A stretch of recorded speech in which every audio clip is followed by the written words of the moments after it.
How's everybody doing today? We having a good day? Yeah? Grooving right along? Good. This is, what week are we in? Is this week 6? We've been doing this? I think so. 5 or something like that. I don't know. Somebody somewhere knows, and that's all that's important.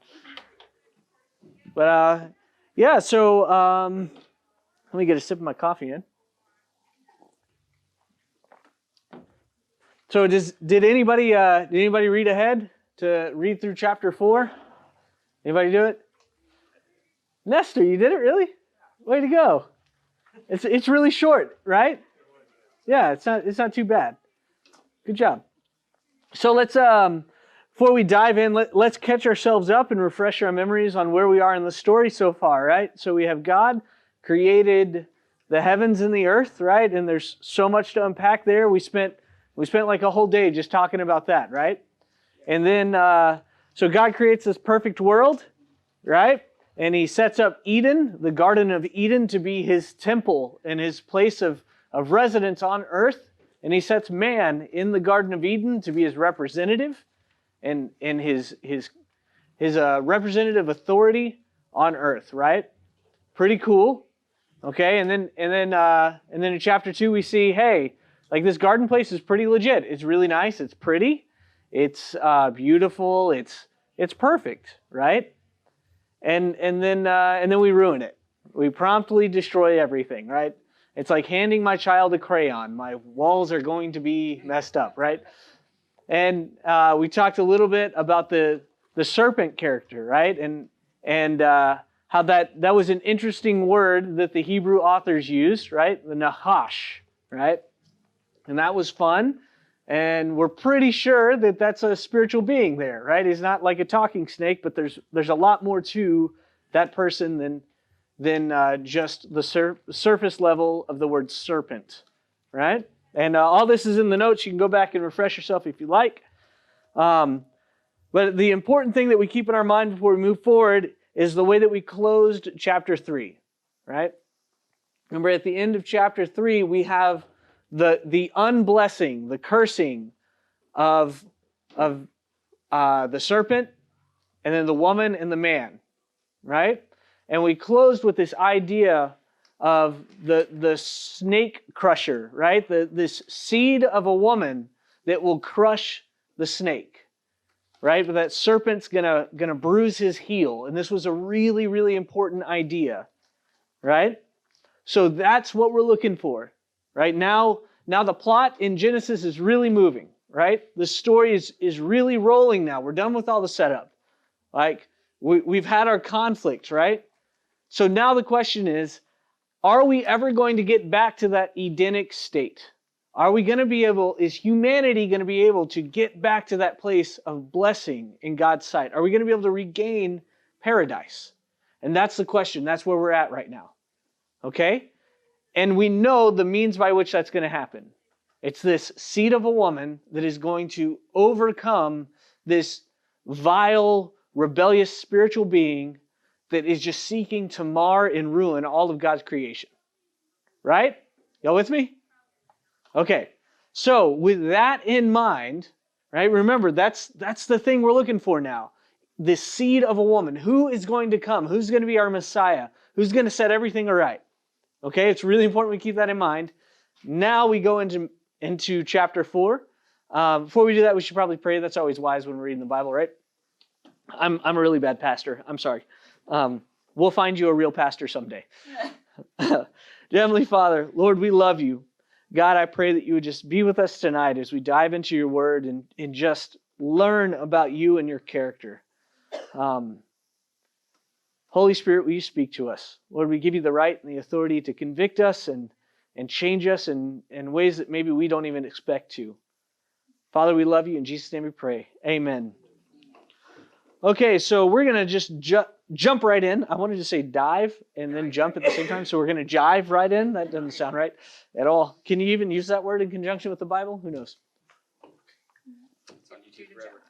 It's on YouTube forever, like many other things. I'm drinking some Keurig coffee because I'm in desperate straits right now. One time I described a Keurig as something that excretes coffee, and my wife was really like offended by that image. But I think it's right. Anyway, so here we are, verse 1, okay? Remember, we just come out of this thing where it looks like everything is ruined. God somehow turns it around, and the way that he communicates to Adam and Eve is encouraging to them, and we see that because Adam names his wife Eve, which means life, which is kind of counterintuitive to what we would expect. So there's a little bit of hope, and here we go. Now, the man had relations with his wife Eve, and she conceived and gave birth to Cain. And she said, I have gotten a man-child with the help of the Lord. Again, she gave birth to his brother Abel. And Abel was a keeper of flocks, but Cain was a tiller of the ground. Right? Okay. Do y'all remember what we talked about with the curse of Eve? Right? And we saw that the English translators use the word pain when talking about Eve's feelings and what she would experience through labor and childbirth. And we talked about how that might not be the best word, right? The root Hebrew word there is anguish, anxiety, right? Or sorrow. Okay? So, cool thing about biblical prophecy is that sometimes it means something now and later. Okay? And here in the story of Cain and Abel, we see what God's talking about. Eve is going to have sorrow in her childbearing. Right? Because she's bringing children into a world that is now broken and not functioning the way it should. And we're going to see things not function the way they should. Okay? I forgot to mention that in our kind of recap, and I wanted to bring that back in because it's an important plot point, right? So here we see the first offspring.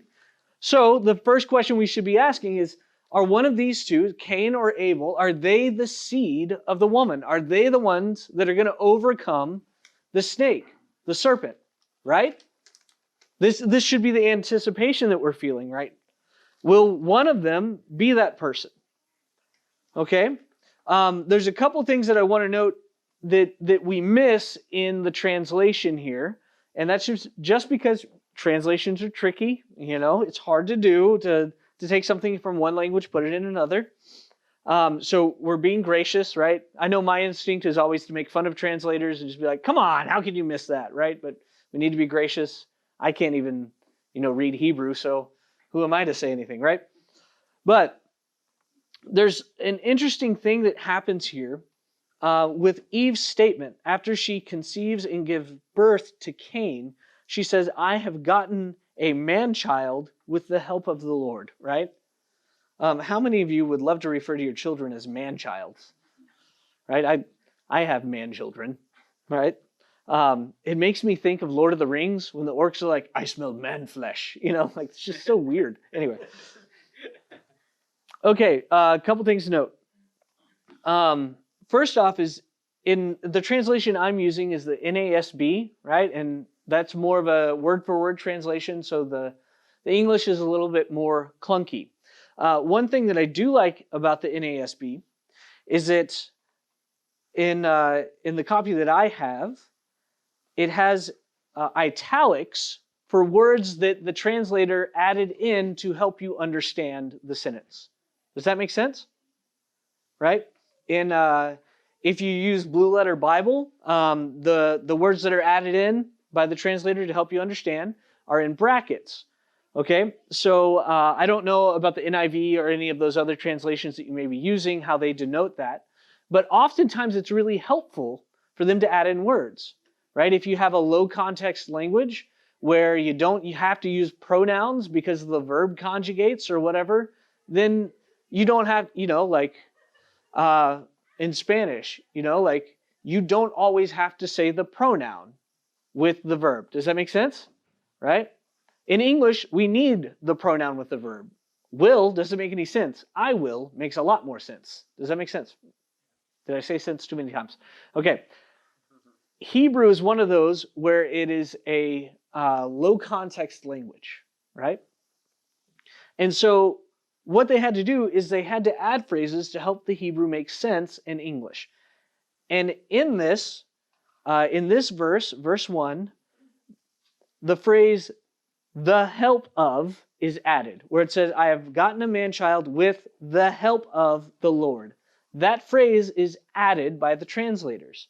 And that's a little bit problematic because I don't think it's what was intended. Okay? And I'll explain why. First off, the verb "have gotten" in Hebrew is kana, right? Kana. And it means to get, or to acquire, or to create, to buy, or possess. Okay? And this is actually the root of Cain's name, right? So she's making a play on words. She's saying, I have kanad a man-child. I will name him Kanain, right? Cain. Does that make sense? The second thing to notice, and this is why I think "the help of" is a phrase that should not be in there, is the Hebrew conjunction "with," right? Where it's translated as "with." In Hebrew, they have several different forms of the conjunction "with." This one is "eth," right? And what it means is very complicated when I say it, when I try and break it down, but when I give you an example, you'll understand. But what it means is if I include it with, then I exclude it. It's this non-inclusionary kind of clause. It's really weird for our English brains to understand. But let me give you an example, okay? In Exodus chapter 20, verse 23, God is giving the Ten Commandments, and he says, "You shall not make other gods besides me. Gods of silver or gods of gold you shall not make for yourselves." Right? So that word "besides" is the same word that Eve uses here when she's talking about Cain.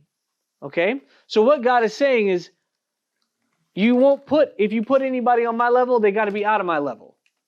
Do you see what I'm saying? Does that make sense? Okay? If you're with me, say right on. Okay.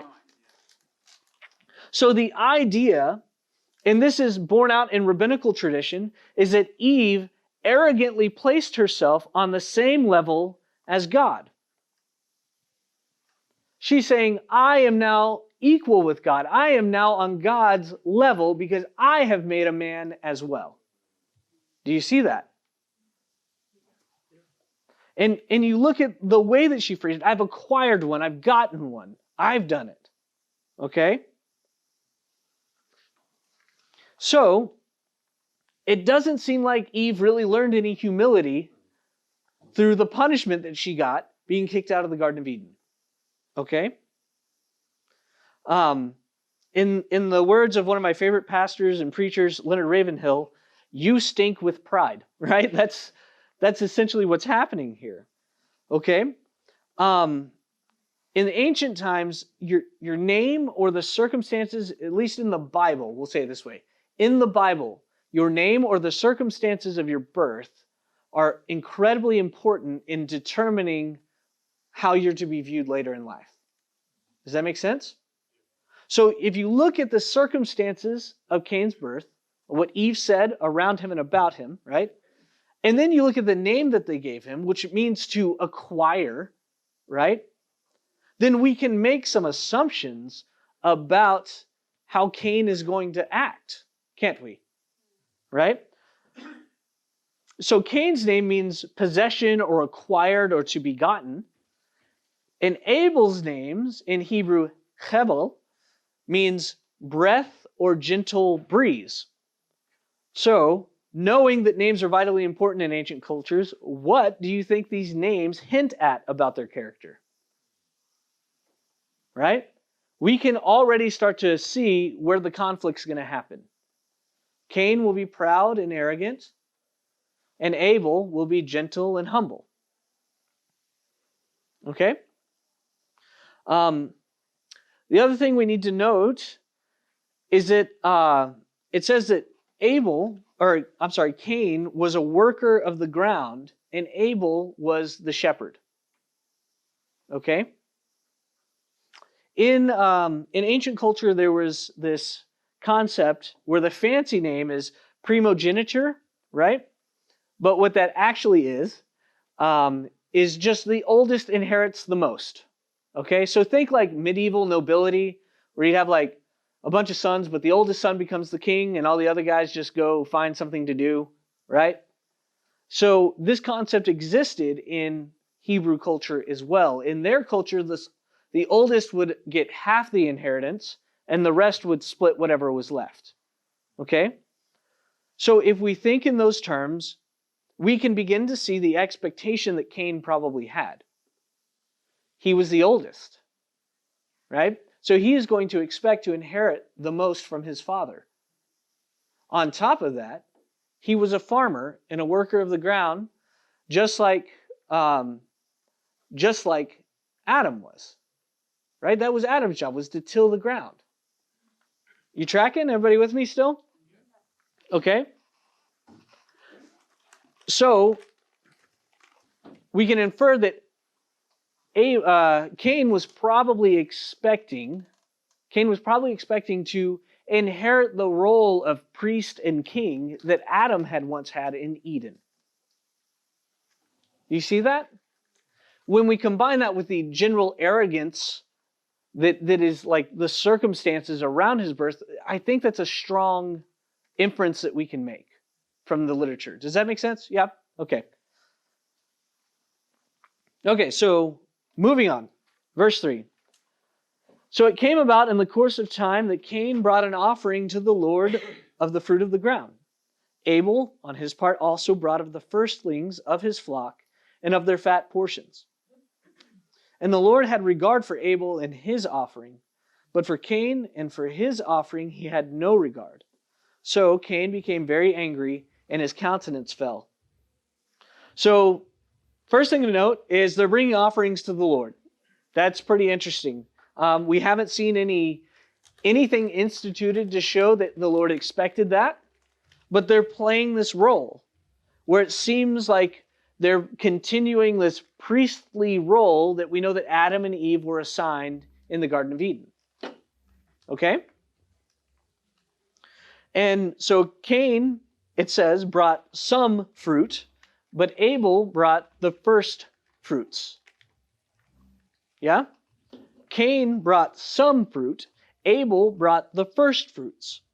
In Hebrews 11 it says, by faith Abel offered to God a better sacrifice than Cain, through which he obtained the testimony that he was righteous, God testifying about his gifts, and through faith, though he is dead, Abel still speaks. So the Bible is clear about why Abel's sacrifice was accepted and Cain's was not. Right?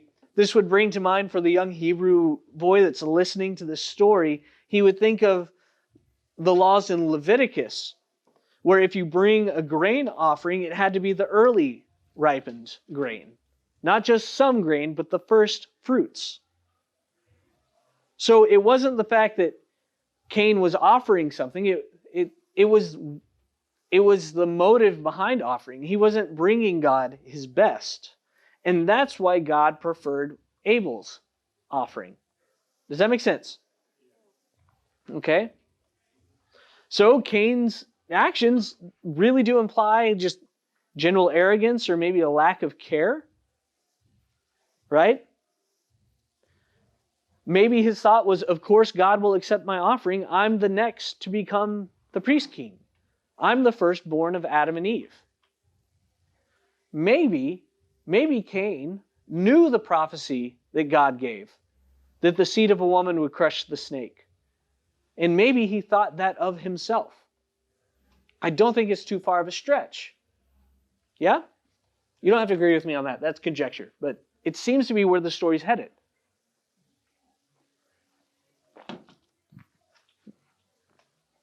Okay. And then here comes the fun part, right? Then the Lord said to Cain, why are you angry, and why has your countenance fallen? If you do well, will not your countenance be lifted up? And if you do not do well, sin is crouching at the door, and its desire is for you, but you must master it. Cain told Abel his brother, and it came about when they were in the field that Cain rose up against Abel his brother and killed him. So here in God's statement to Cain, it seems to imply that Cain knew what the right thing to do was, and he just wasn't doing it.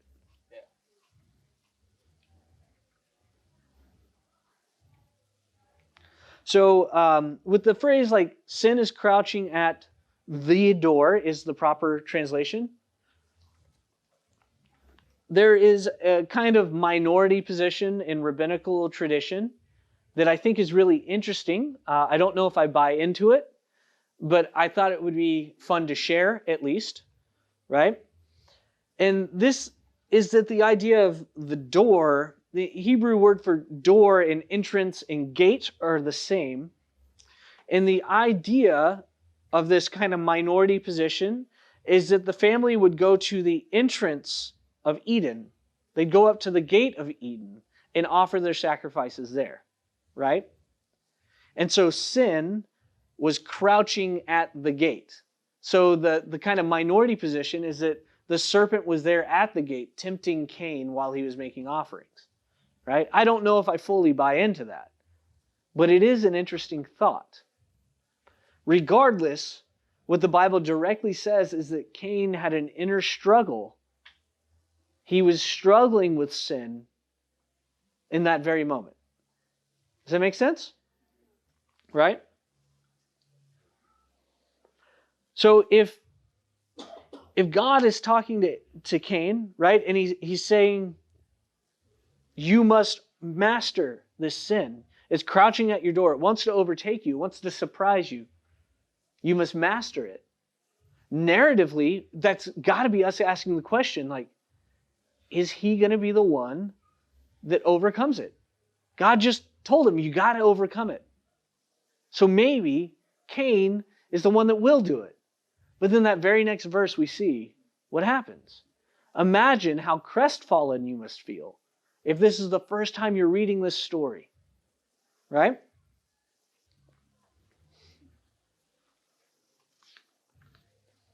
So, Cain slays Abel. Right? Cain's reaction to God's rejection of his offering was to become angry at God and to hate his brother. And so we see, just like in Genesis chapter 3, that sin separates man from God and man from fellow man. Right?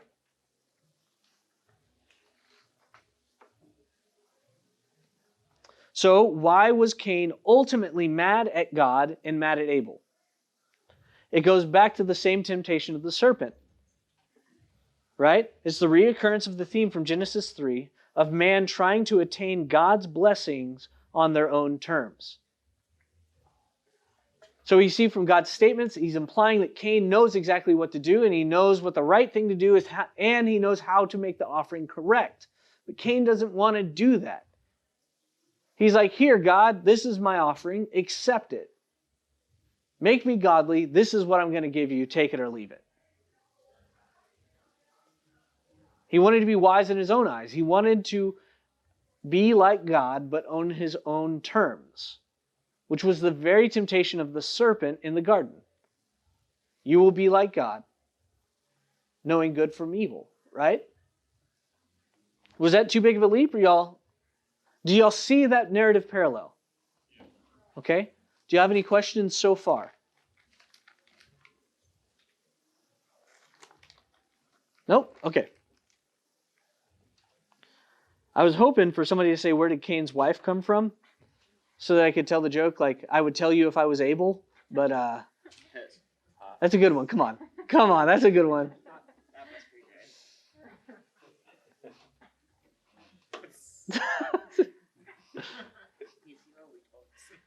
Anyway, that's all I got. Sorry, that's as funny as I can be. All right.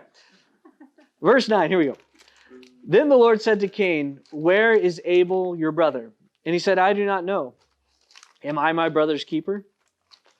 He said, what have you done? The voice of your brother's blood is crying to me from the ground. Now you are cursed from the ground, which has opened its mouth to receive your brother's blood from your hand. When you cultivate the ground, it will no longer yield its strength to you. You will be a vagrant and a wanderer on the earth. Cain said to the Lord, my punishment is too great to bear. Behold, you have driven me this day from the face of the ground, and from your face I will be hidden, and I will be a vagrant and a wanderer on the earth, and whoever finds me will kill me." So the Lord said to him, "Therefore whoever kills Cain, vengeance will be taken on him sevenfold." And the Lord appointed a sign for Cain, so that no one finding him would slay him. Then Cain went out from the presence of the Lord and settled in the land of Nod, east of Eden. Okay? So, Cain's question in response to the Lord, am I my brother's keeper? The answer is yes. The answer to that question is yes. I got another joke. Do you think the orangutan sits in the zoo and looks at the zookeeper and says, "Am I my keeper's brother?" Come on, that was good too. You're welcome. Y'all can use those in your own life if you want. They slay at parties, I swear. Okay. So, am I my brother's keeper? Yes, absolutely. Ezekiel 3:17 says, "Son of man, I have appointed you a watchman to the house of Israel. Whenever you hear a word from my mouth, warn them from me. When I say to the wicked, you shall surely die, and you do not warn him or speak out to warn the wicked from his wicked way that he may live, that wicked man shall die in his iniquity, but his blood I will require at your hand. Yet if you have warned the wicked and he does not turn from his wickedness or from his wicked way, he shall die in his iniquity, but you have delivered yourself." We are clearly supposed to take responsibility for each other. You are your brother's keeper. Absolutely. Can we think of another time in the story thus far when someone failed to take responsibility for another person? Yeah.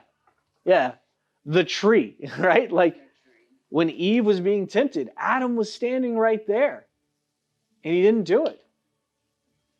So in a way, Cain really was his father's son.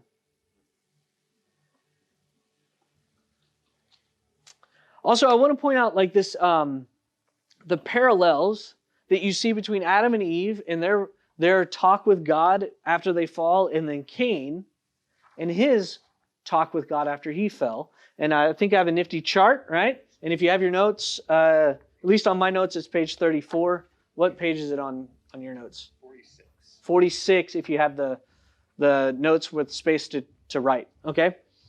But we both have the question where God is asking, where is someone? Like, where are you? Where is Abel? What is this you have done versus what have you done? Right? And then the ground is cursed. Right? And then lastly, they are cast out of Eden to which direction? The east. Remember I told you that last time? Got to remember that east thing, right? Whenever you see somebody move east. Another glaring example, right, is Abraham and Lot are in the promised land and they're divvying up the lands. Which direction did Lot go? East. So we know that things aren't going to turn out great for Lot because narratively we know what east means, right? It means to be away from God. Okay.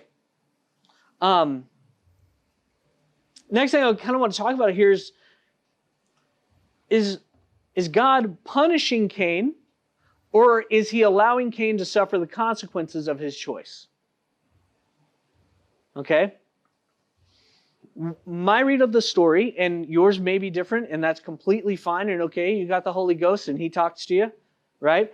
But my read on this is that it's more about God allowing consequences to be in someone's life, right? And this jumped out to me when I was really studying this portion of the scripture, was the stupidity of Cain's response, right? Just the arrogance and the stupidity of Cain going, "But Lord, somebody's going to kill me." I'm sorry, what did you just do? All of a sudden you're all concerned about murder happening, huh? Ridiculous. Okay? I think what is that? In one of the Gospels, I can't remember which one, but it says, God will not be mocked. You reap what you sow. Right? So if we kind of walk through this, right, we see that Cain violated and broke the family unit. The first family, he broke it. And so therefore, he lost his family. He was cast out. Is that punishment or consequence? If your child just killed another one of your children, I don't know if you're necessarily going to want him to hang around. Right? So Cain's fear is founded because he no longer has the protection of a community and a family, which at this time was paramount. And in that culture was all that you had. To be cast out of your family, that's everything. Your livelihood, your retirement plan, all of it. Right? In other ancient cultures, like we have it well attested in Greek culture, that to be ostracized or to be kicked out of the community was a fate worse than death. Like for instance, so ancient Sparta had some really crazy rules, right? One of their rules, which I think is kind of cool, is when a king was done with his term being king, because they were elected, there was 3 of them. When a king was done with his term, he was immediately put on trial for treason, right? I think some of our congressmen should have that done. Anyway, let's not get too political. But anyway, they were immediately put on trial for treason, right? And if they did good, they got to join the Council of Ephors, and they were the ones that checked to make sure the king ruled well, right? If they did kind of bad, they were put to death. If they did really bad, they were ostracized, right? To let you kind of see how serious it was to be kicked out of your family and your community. Yeah? Okay. And then lastly, I almost forgot this point. Cain brought shame on his family by murdering his brother. Right? One thing that almost every culture has in common is killing people is generally frowned upon. Right? And then definitely killing people in your family is frowned upon. Okay? And then I want to talk a little bit about the sign of Kane. Right? This idea has been abused throughout history. Remember we talked about bad tourism, right? We're not going to visit Paris and ask for Big Macs. We're going to go to Paris and eat lots of baguettes and croissants and look at the Eiffel Tower, right? When you tour a foreign country, you want to enjoy their culture. Some awkward things can happen if you're not enjoying the culture of the country you're visiting, right? What some people have done with this sign of Cain thing is they have used it to justify all forms of discrimination and racism. Right? And it kind of combines with the curse of Ham with some really bad biblical interpretation. And when we get to Noah and his 3 sons, we'll expound upon that some more. Right? But what we can say is that the Bible is very vague as to what the sign that God put upon Cain really was. But the Hebrew word definitely means sign. But it could be a sign in some sense of a miracle. But the Bible is clear that this was something that was supernatural. It was something that God placed upon him. Right? So throughout history, this has been theorized. Some of my favorite theories was that he gave Cain horns. Right? That was a theory that I read historically speaking. Right? A tattoo or even a pet dog was like one of the theories, like a rabbinical tradition. Here's the sign that Cain is cursed. He has a pet dog, right? Have you ever had a pet dog that made you feel cursed? I have. I just got rid of it. One of my friends is really kind and loving and oh so gullible. No, I'm just kidding. It's fine. It's fine. Anyway, so speaking within the narrative of Genesis chapter 4, we know that it's not, that what the sign of Cain is not as important that the sign exists. Does that make sense? Yeah. Right?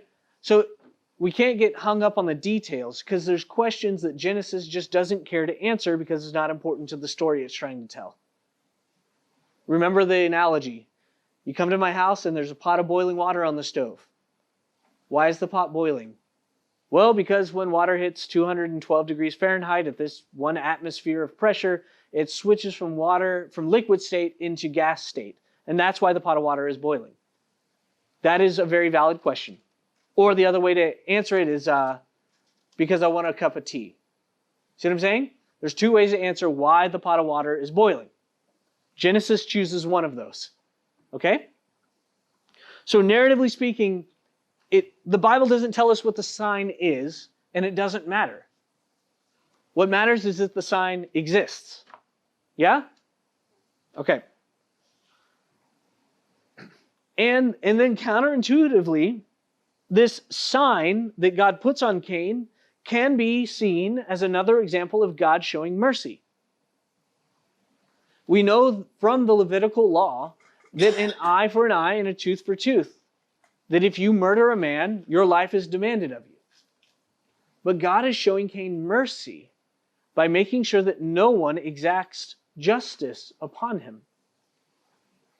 Isn't that interesting? So others wouldn't know that sign wasn't. Somehow, yes. That's narratively what the Bible seems to be saying. Is that there's just something, we can say that, something about Cain that would make people go, I should not kill him. Yeah. Which, that's just a big, vague question mark, and we just have to be okay with that. It really makes me uncomfortable because I want to know the answer. You know what I mean? In verse 14, when Cain's saying, I shall be hidden from your face, and I shall be a fugitive and a vagabond on the earth, how does he know that he'll be hidden from his face? Like, what does that seem like to him? Like, he's moving from God's blessing to some land, I guess. So, Adam and Eve are kind of still in God's blessing a little bit. Yeah. It seems like, or yeah, Savior. That's what it seems like. Yeah. So that's a great question. The phrase to have God's face upon you, right? Think of, what is that, Numbers 6, 34, 35-ish. It's may God's face shine upon you. That phrase is to be in the blessing of God, right? So you were right on. You intuitively landed there. That phrase means that God's blessing is no longer upon Cain, right? And when his blessing is not upon Cain, when God's blessing is not upon someone, we see that even the earth breaks down. And that's why his life gets harder. That's why it's thorns and thistles instead of trees that are beautiful and good for food. Does that make sense? Yeah. Did I answer your question? Or okay. Excellent. Good question, though. So, in your notes, I have the reference to Leviticus and all that other fun stuff that you can look at later. But essentially what we need to know is that God is ultimately showing Cain mercy by putting a mark upon him. And Cain didn't deserve it. Okay? And then the rest of Genesis chapter 4 is going to be following the line of Cain, the descendants of Cain. Where if you are in a culture where the oldest male is the one that inherits everything and is the main mover and shaker, okay, this is the line you want to follow, because this is the line that we would expect the seed of a woman, the snake crusher, to come out of. Right? Is everybody with me? Yeah? Okay. So, shall we continue, or do y'all have any questions? Do I need to slow down, repeat anything? Pretty straightforward, I think, here, right? So the things we need to keep logged away in our head, right? We need to remember the whole, the arrogance of Cain and his mother around the circumstances of his birth, and the expectation that the snake crusher will come soon, okay? So here we go. Cain had relations with his wife, and she conceived. And again, I'd tell you if I was able. And gave birth to Enoch. And he built a city, and called the name of the city Enoch, after the name of his son. Now to Enoch was born Irad, and Irad became the father of Mehujael. Mehujael, I don't know. Anybody? Anybody speak Hebrew? Anyway. And Mehujael became the father of Methushael. And Methushael became the father of Lamech. Lamech took to himself 2 wives, And the name of one was Ada, and the name of the other was Zillah. Ada gave birth to Jabal. He was the father of those who dwell in tents and have livestock. His brother's name was Jubal. He was the father of those who played the lyre and pipe. As for Zillah, she also gave birth to Tubal-Cain, the forger of all implements of bronze and iron, and the sister of Tubal-Cain was Naamah. Lamech said to his wives, Ada and Zillah, listen to my voice. You wives of Lamech, give heed to my speech. For I have killed a man for wounding me, and a boy for striking me. If Cain is avenged sevenfold, then Lamech 77-fold. Okay.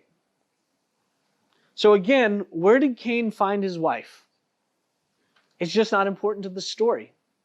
What's important is that he had a wife and that she had a kid. And that's what the Bible is concerned about. There's all kinds of theories, right? That people have posited. Some of them are out there, some of them aren't. Some of them have solid biblical bases, some of them don't. But ultimately, they're all arguments from silence, and they're all inference. Okay? So wherever you personally land on this isn't necessarily important to the reality of the story that Genesis is trying to tell. Yes? Okay.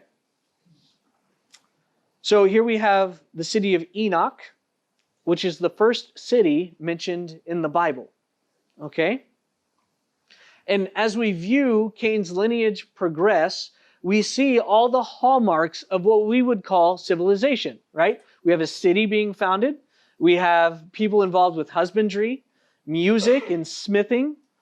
All of these elements are necessary for civilization, right? But then we also see that it shows the brokenness of humanity.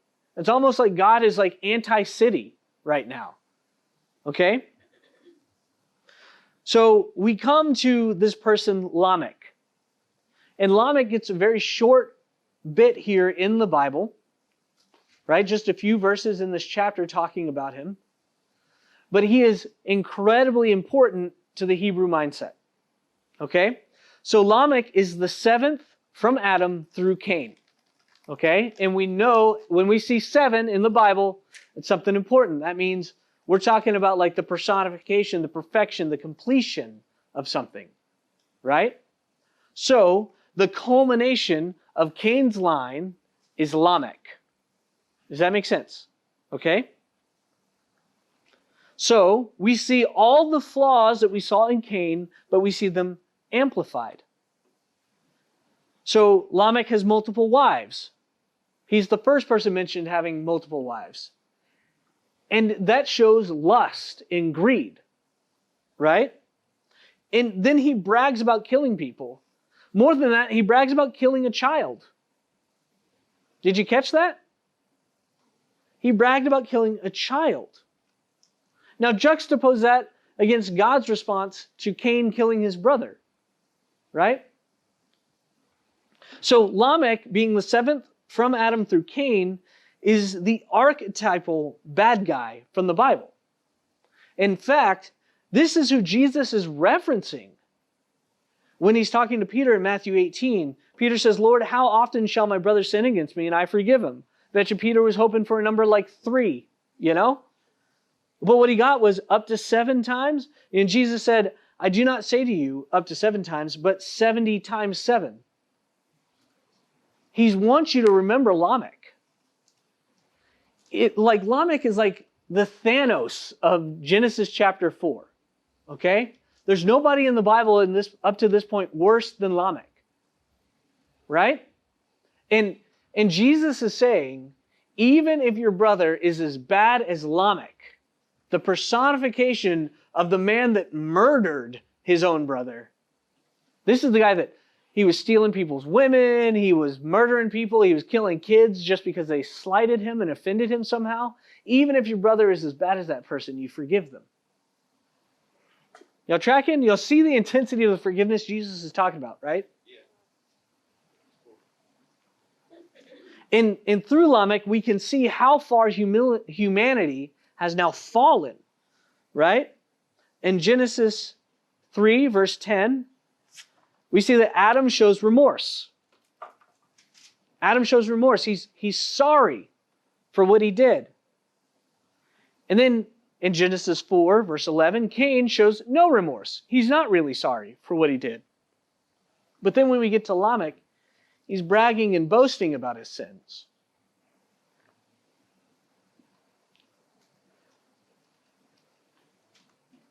So, by 4 chapters into the story, just by Genesis chapter 4, the earth is already terrible. We like to sit and think that we are at the worst point in human history. We're not. Things have been this bad for a long time. Things have been this bad for a very long time. And think of the suffering that causes our Father in heaven. For thousands upon thousands upon thousands of years, we've been murdering each other and bragging about it. God forgive us. Okay, so we're going to round out the chapter, and we might have a little bit of time for Q&A. I don't want to dive into chapter 5 yet.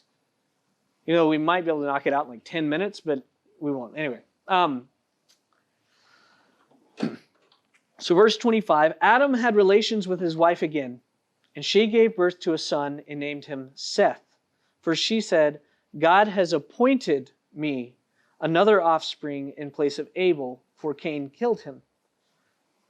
To Seth, to him also a son was born, and he called him Enoch. Then men began to call upon the name of the Lord. So we have Seth being born. We have the circumstances of Seth's birth. And let's talk about what's going on here, right? Look at Eve's attitude in announcing the birth of Seth. Is she claiming to have made or acquired a man-child? No, she's saying something was given to her from God. Right? So Seth's name means appointed, and Eve clearly saw him as a gift of mercy and healing from God for the death of her son. And she's no longer equating herself with God. She's no longer putting herself up on a pedestal with him. So here we have another hopeful seed. We saw what happened to the seed of Adam, the seed of the woman through Cain. And when we got to the 7th, it was Lamech. And our worst nightmares are realized. Every bad thing that we could possibly conceive of humanity doing, Lamech is doing. But here we have Seth. And the circumstances of his birth are humility. So is Seth the one we're looking for? Is Seth the snake crusher? Could he be the one that we can hope for to set everything aright? And then this last line. I love this last line. Because it says, then men began to call upon the name of the Lord. Okay? So that means there were people that weren't calling on the name of the Lord. And another little quirk of Hebrew is that to call also means to proclaim. So we have the first missionaries. How bad was the state of humanity at this time? Bad enough that God had to send missionaries. People going and proclaiming God's name throughout the earth because man had already forgotten him. We're just a handful of generations removed from the Garden of Eden. Can you, does that help you conceive of how steep this decline is? Yeah? So, our kind of 1,000-foot view here, as we round out the chapter, is that man descends into chaos, pride, and violence, and it only took one generation, right? You ever hear the saying, God has no grandchildren? Yeah. Yikes, right? And then we also see that God's prophecy to Eve has been proven true. Her childbearing has brought her pain, sorrow, and anguish, as she watched her children succumb to the wisdom of the serpent and try and attain God's approval on their own terms. But even as God's creation and image was being continually corrupted and destroyed, he responded with acts of mercy. He sent people into the world to proclaim his name. Okay? So I know we're wrapping up a little bit early. Do y'all want to try and knock out Genesis chapter 5? We can if you like. It's up to you. Is it a lot of information? It's always a lot of information. Anyone? Anybody? No, I'm going to do it. Let's do it. Let's go for it. All right. I was like, I don't care. All right. Okay. So we just completed the line of Adam, right? Line of Adam through Cain, down to the 10th generation. We got to Lamech, number 7, and then his 3 sons. So we got to the 10th generation. And now what Genesis chapter 5 is all about is the line of Adam through Seth. Okay? And so it starts with this curious phrase, this is the book of generations of Adam. What does that even mean? I'm reading a book right now, and this is not a book. Right? It's just another narrative clue that we can use to understand that this book has been edited. Right? God guided this process of collecting all these scriptures together to give us what we have today. Just another reminder of what we talked about day 1, how this has been edited. This is something that came about through human processes, but it was guided by a divine hand. Okay? So I have a little chart for you that has everyone's lives. I don't know. Is it up there? Nope. Dang it, Emily. You did it for free. How dare you? Anyway, on your notes, there should be a chart that you can see. If you don't have the notes in front of you, I think they're on the SAF app or website or something. So you can see the lifespans of everybody here, and it was pretty crazy long, right? Let's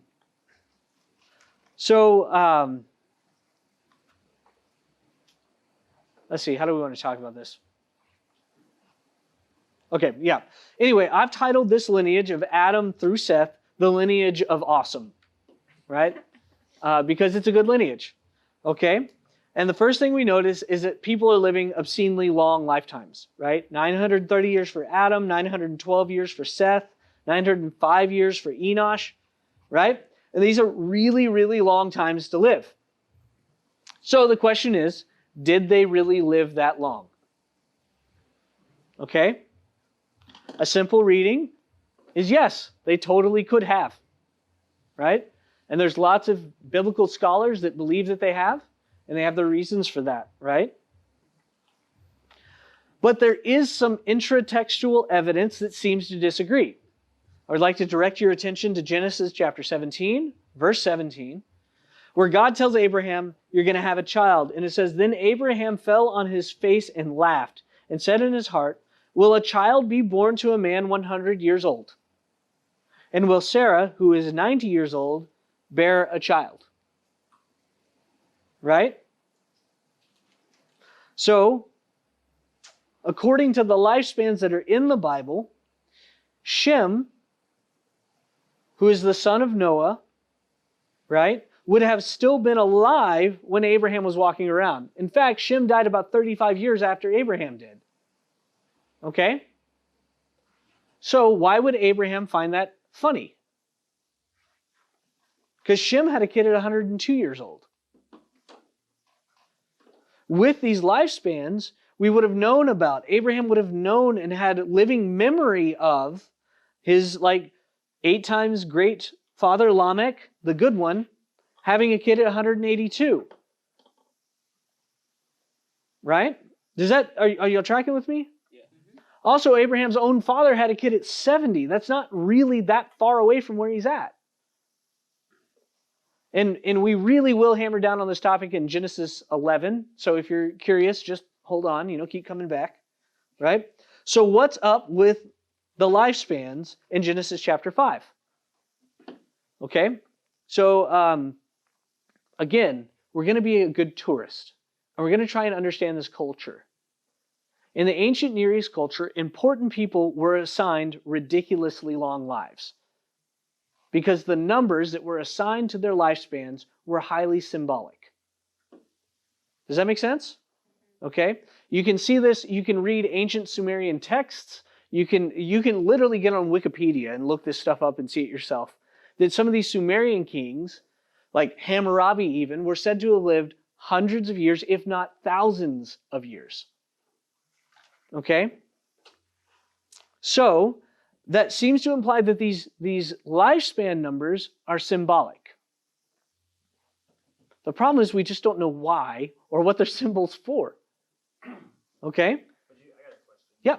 Because like somewhere in there God says, you know, I'm going to decrease the time of man on earth to 70 or 80. And then I heard too after the flood that, you know, the sky is open, so maybe, you know, he aged quicker. So maybe he felt older than, you know, somebody that was several hundred years old that still looked like he was 20. But that's kind of my thought. Yeah. He really did live that long, but, you know, Abraham's aging way quicker than. That's a fantastic question. Okay, so that statement is in Genesis chapter 6, where God says, no longer will my spirit contend with man, I'll limit his days to 70 years, or I think it's 70 years, something like that. Now, or 120? Okay, so that is after the flood. Okay, that's the flood narrative. Now, look at the chart on your notes, if you have your notes, okay, or, you will see that immediately after the flood, so we won't count Shem. Shem was born before the flood, but Shem's son, Arphaxad, if however you want to say that, lived to be 403 years old. So, how do you reconcile that with what God said in the flood narrative? In the flood narrative, the rabbinical tradition, and what I think is correct, is that God was saying, Noah will spend 120 years building this ark. I'm going to give these people on earth, mankind right now, 120 years to get right. But when that ark's done in 120 years, we're done. So in the narrative of the flood, it makes more sense than if we try and project it out onto the greater narrative of Genesis, although that's not a bad leap to make. It's just the intratextual evidence, the Bible itself is contradicting that interpretation. Does that make sense? So my intuition on this, and this again, we just don't know, is that these numbers are symbolic in some way, right? And you could infer that if you look at Enoch's lifespan, right? He was the shortest lived. He lived to be 365 years. How many days are in a year? 365. 365. So there's something symbolic about his lifespan, right? Look at the life of Lamech, the father of Noah. 777. We should be clued in whenever we see the number 7, right? So I got with my brother-in-law is a brilliant mathematician. He teaches high school math, but he probably could have gotten a PhD. He got published as a mathematician as an undergrad. If you know anything about that field, that's ridiculous. Okay? He got invited to work at NC State before he even had his college diploma. Like he's just really brilliant with math. And as I was working through this part of the Bible, we happened to be together. And I was like, Joseph, help me figure this out, right? And so we ran through all kinds of ways to interpret this, okay? Because what I do know about history, right, is that astrological cycles were incredibly important to the ancient Near East, okay? And they would often associate rulers with different astrological bodies, right? Like the different planets, okay? And so I thought maybe instead of years, they're talking about lunar cycles, right? So one lunar cycle is about, there's about 12.6 lunar cycles in 1 year, okay? That's actually where we get the word month from. It's one month, from full moon to full moon. I thought that was fun. Anyway, no one cares about language. I'm sorry. I'm like, oh, that's cool. Everybody else is like snooze fest, okay? But if you do that, it makes the total life ages bigger. It doesn't solve the problem if you compensate for lunar cycles. So I thought maybe planetary cycles, right? And those are called synodic cycles if you want to look up the proper term. So we did Venus and Mars and Jupiter and Saturn because those are the ones they would have known because you can't really see Neptune or Uranus with your naked eye. None of those make sense. None of them make sense. They all expand the numbers greater than they should, right? So then I thought, I do know that the ancient Near East cultures didn't count in a decimal system like we do, right? Some of them counted in the duodecimal system, which is base 12, or sexagesimal system, which is base 60, right? But again, those don't solve the problem, right? Those don't solve the problem. If you're wondering how to count in base 12, using your hands, right, it's pretty interesting. You count the segments of your finger. 1, 2, 3, 4, 5, 6, 7, 8, 9, 10, 11, 12. Isn't that cool? So that's how they counted in base 12. That's why a foot is divisible by 12, is because at that time, the Western Europeans used base 12. And then people counted in base 60 by counting the segments of a finger on one hand and then counting a finger on this hand, right? And 12 times 5 is 60. Isn't that cool? And that's actually why there's 360 degrees in a circle and all that stuff, because we base that off of Sumerian culture. That's a whole rabbit trail. I don't know why I went in there, but there you go. I'm very sorry. Everyone's asleep now. Okay. So the numbers must be symbolic in some way, and it's just lost to us over time. It was one of those things that the writers of Genesis just knew their audience knew until their audience didn't know it.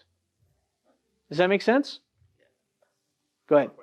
Yeah. So, I always heard, was it 2,000 years though from Adam to Abraham, and then Abraham to Jesus 2,000? Is that accurate? And would that? No. That's not accurate. No, it's not. Here's the problem, right? Is biblical authors played fast and loose with numbers. And that's actually really common in all ancient history, right? So you'll see, when we get to Genesis chapter 10, you'll see the table of nations, right? There's 70 nations, okay? There were more than 70 people groups on the earth at that time. Like, we can go back to the archaeological record and see that. But they chose 70 because it was 7 times 10, right? Perfect completion. Do you see that? And that's why they chose that number. Even in the Table of Nations in Genesis chapter 10, you'll see they're like, oh, this dude, his people live up in these islands and all the other people with him. So they're like referring to other nations even in the text. They're just not naming them so that the Table of Nations will equal 70. Does that make sense? In Matthew's genealogy from Abraham to Jesus, right? He repeats like David twice to make each section be, 7 generations? Something like, I can't remember exactly because I'm not good at my job. I already told you that. But you see what I'm saying? Like, they play fast and loose with these numbers because numbers had meaning beyond just conferring information like it does to us, right? The society and culture we're interacting with in Genesis is a society and culture that is concerned about what you're saying and not the information you're communicating. Does that make sense? So it's really hard for us with our rational Western mindset, like post-enlightenment, all of that jazz. It's really hard for us to interact with this book because it's not written to us, right? It's written to another culture. And so we really have to do the extra work of setting it aside, like just putting some of those more rationalistic questions aside, and just going to France and enjoying a baguette instead of looking for the Big Mac. Does that make sense? Personally, it bothers the heck out of me. Like, I want to know what's going on. What do these lifespans mean? What is going on? Did they live for 980 years or not? The good news is we'll be in eternity, and Jesus will answer those questions, and that'll be great. And I bet you the meaning will be something really mundane, and we'll just be like, oh, cool. Yeah, it's just like, glad I spent all that time not thinking about it, Jesus.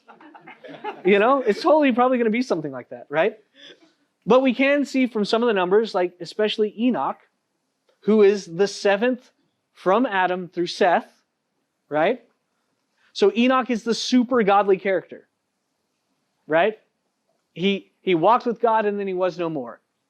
I think the the kind of like phrase that I heard was he was walking with God, and eventually God said, hey, you know, we're closer to my home than yours. Why don't you just come with me? Right? That's like the country pastor way of saying it, and I love it. God bless it forever and ever. But notice the juxtaposition of the seventh from Adam through Cain, who is Lamech, versus the seventh from Adam through Seth, which is Enoch, the guy who was so godly that God just took him. Right? Again, all sorts of questions we can come up with here, but what is the Bible saying? It's saying that this line is godly. Y'all tracking? So, okay, cool. We'll be able to do this. If you don't have the text, the notes in front of you, you really need to get it out, because this last point you won't be able to, or unless you put it, do you have a slide for that last chart? Okay. You're fine. You're fine. Emily does all the slides because I'm really inept at this. And if I did the slides, they would be useless. And so she does it in her own spare time. So we should all say thank you. And, you know, if the mood strikes you, buy her a Starbucks gift card or something. So then, the seventh, the perfection of the line, is the uber godly Enoch, who lived for 365 years and then was no more. And then, the completion, the 10th, is Noah. Right? And remember how important names are in this culture. So what name did Noah get? I mean, Noah. But what does it mean, right? It said, Lamech, his father, says, this one will give us rest from our work and from the toil of our hands arising from the ground, which the Lord has cursed. Right? Noah's name means rest. Rest in Hebrew is nuach, and Noah's name is Noach. Right? It's another one of those, if you have like a cold, just say his name and it'll clear your throat right out. You'll be good. Just like Ruach. Remember that one? It's fun. Anyway. But pull up if you can. I can throw it up there so you can say. It's not. I wouldn't worry about it. Don't worry about it. It's fine. I want you to look at, this is like case in point, right? If you're paying attention to what the Bible is, like the information it's giving you, you might miss what it's trying to say to you. Okay? So what I think is really the point of Genesis chapter 5, because all it is just a quick genealogy without much fluff, right? It's just giving the list of how long somebody lived till they had a kid, and then how long till they died, and then what happened to that kid with his kids, right? It's just a genealogy. But if you're a speaker of Hebrew, you might pick up on something, okay? Now this is, we're not 100% certain on all of the translations of these names, but this is what most Hebrew scholars think. In Hebrew, the name list, if you just line up the names, says Adam, Seth, Enosh, Kenan, Mahalalel, which Kenan must have been really angry at his son. And then Mahalalel had Jared, Enoch, Methuselah, Lamech, Noah. But if you translate the meanings of their names, this is what you get. Man appointed mortal sorrow, the blessed God shall come down teaching. His death shall bring the despairing rest or comfort. Come on, people. Is that not amazing? It's like the sneaky gospel, right? You're like snoozing through a genealogy and you just read the gospel. So the writer of Genesis, under the inspiration of God, gave us an expectation. This is what's going to happen if you're paying attention. And that's why we're going through this book so slowly, because we need to pay attention. Right? So, through which line can we expect now to see the snake crusher, the seed of the woman, come from? Cain's line or Seth's line? Seth's is really clear, yeah. Right? So we'll kind of stop there. Next week, we'll get into Genesis chapter 6. which the first couple verses are super confusing and weird. So I really encourage you to read Genesis chapter 6, okay? And then if you have questions, you can bring them and we probably won't be able to answer them. So, yeah. Love you guys. Y'all have a good night.